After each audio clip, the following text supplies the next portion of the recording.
kuwa wa thamani. Cha kwanza, malezi ya aina tatu. Cha kwanza, malezi ya kimwili, ya kikawaida.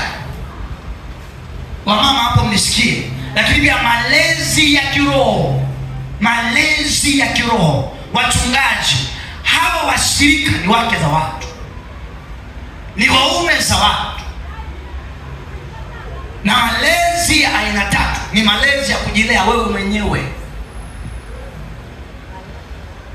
Yaani wewe mwenyewe utakujilea, uwe na uwezo wa kutambua kwamba mimi ni baba, mimi ni mama, mimi kesho nitaenda kuwa mama wa watoto. Mimi naambiaga mabinti kila siku, nikiona hujavaa sidiria na kupiga ngumi kama hii sidiria, toka hapa. Binti miaka 20 natembea karapako to parakaka pose dede baya. Yaani unaenda tu kulia na kushoto. Sasa huyu atakuja kuwa mama wa watoto kweli? Yenyewe mama umeokoka mpaka mtaani.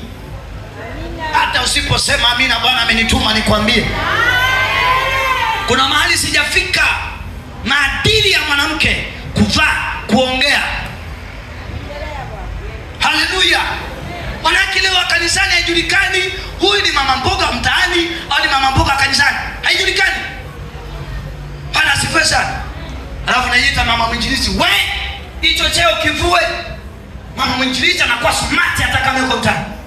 Ukisoma sifa za mwanamke, anasema alikuwa anashona nguo, anajisitiri. Kuna wanasema moyo wa mumewe humwamini. Hii kitu Roho Mtakatifu nisaidie nisiguse. Maana nikigusa hapa, sisi tulipookoka tulikuwa na vijana fulani ambao akili zilikuwa hazina akili.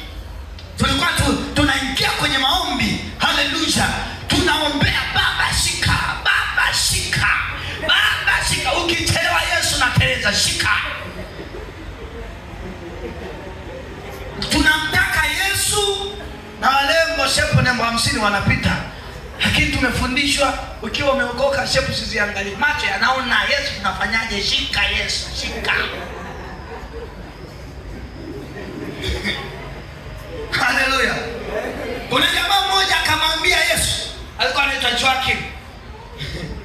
Alishika lile fundisho, alikuwa anafundisha semina. Mimi sikuwa mchungaji. Ile tulikuwa kwenye vijana, nilikuwa na grupu fulani hivi. Niwafundisha ombea huo mkanda, ombea huo mkanda. Ombea huo mkanda siwepo nani wa kulegeza. Alienda nyumbani akamwambia Mungu, dada fulani anayo namba yangu. Sina kodi, anilipa ofa ya kodi.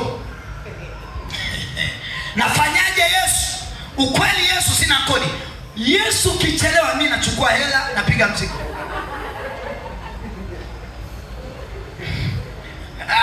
Na nukuu maneno yake.